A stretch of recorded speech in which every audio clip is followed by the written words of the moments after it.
Joining me today is Dr. Brett Frykberg, orthopedic surgeon at the Jacksonville Orthopedic Institute. Doctor, thanks for being here. Thanks for having me. I appreciate it. Well, you're a hometown guy, graduated from Bishop Kenny.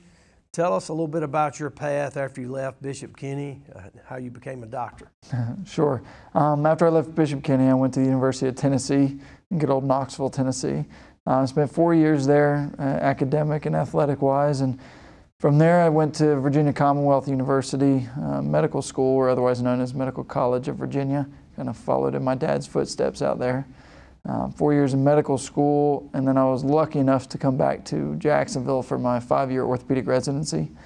And after that, I spent a year up for specialty training up at a hospital for special surgery up in New York City, which is the top hospital for joint replacements in the world, just specifically on a subspecialty of orthopedics, and then came back. Like most orthopedic surgeons, you were involved in athletics. You played a few sports at Bishop Kenny during your time.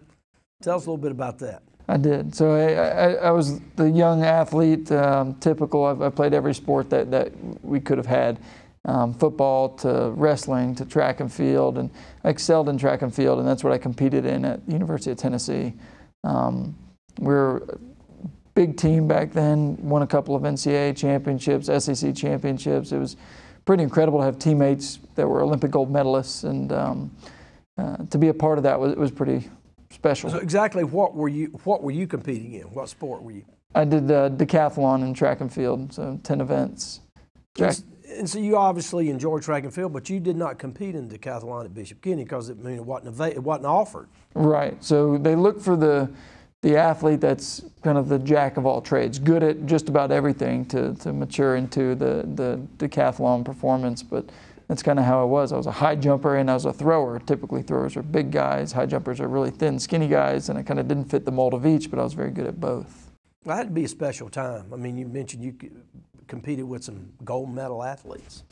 It was awesome, to put it lightly, and to train with those guys as they were winning in Australia, and after that in Greece, and to see them come back with gold medals around their neck. There's no other place like it in the world. You mentioned you wasn't sure you wanted to be a doctor until you got to Tennessee. Did participating in sports and being around it, did that impact your decision or help you make the decision? It helped me make the decision of what kind of doctor I wanted to be.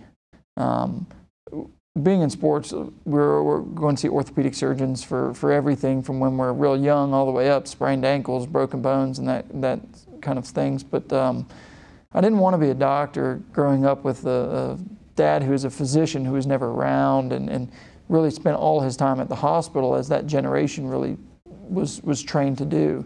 So it wasn't until I was at Tennessee in biomedical engineering and had to spend some time in the hospital. And in doing so that summer, all those volunteer hours, it really enlightened me, so to speak. I really found my path that summer somewhere in my second and third year of college. And from then on, that's all I wanted to do. But the sports guided me as to be an orthopedic surgeon. Well, it had to be great to come back to your hometown. Yeah, my family loved it, that's for sure. We're going to get you back in here. We're going to talk a little bit more about your personal play-in days as well as what your interests are as an orthopedic surgeon. Thanks for being here today, Doctor. And if you guys are watching, and certainly if you're competing in a lot of sports, make sure to get out to see Dr. Frykberg. He'll keep you in the game.